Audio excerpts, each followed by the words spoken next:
Pelaksanaan pembelajaran tatap muka terbatas di lingkungan SDN Karya Juki, wilayah pendidikan Kecamatan Cimaung, Kabupaten Bandung, berjalan tertib.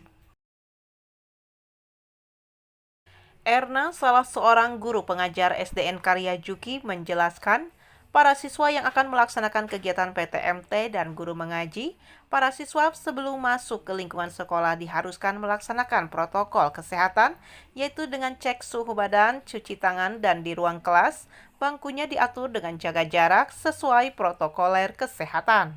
Ini selama berlangsungnya PTM dilakukan pengukuran cek suhu tubuh seperti ini.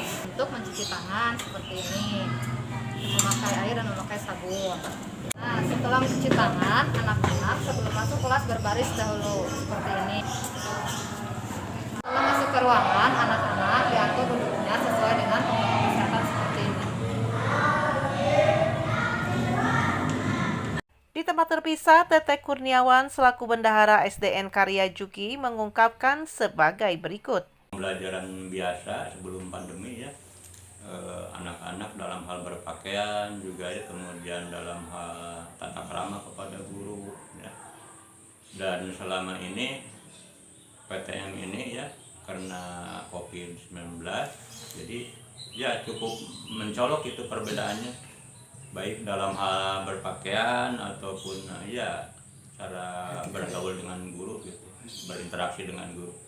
Karya Juki mengucapkan banyak-banyak terima kasih kepada ya yang pertama orang tua yang sudah memberikan izin ya untuk melaksanakan PTMT, kemudian dari pihak desa ya, kemudian juga dari UPT kecamatan dan dinas pendidikan.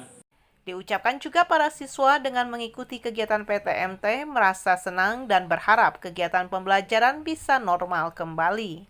Senang bisa bertemu dengan rekan dan guru yang untuk belajar bersama. Berharap melalui PTMT ini pembelajaran kedepannya bisa normal kembali. Siapa yang tahu Nabi kita siapa? Siapa?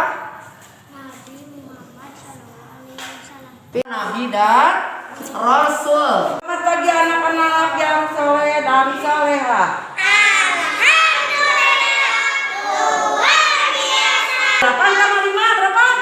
13. Dari SDN Karya Juki, wilayah pendidikan Kecamatan Cimaung, Kabupaten Bandung, Agus BR, Hadas TV mengabarkan.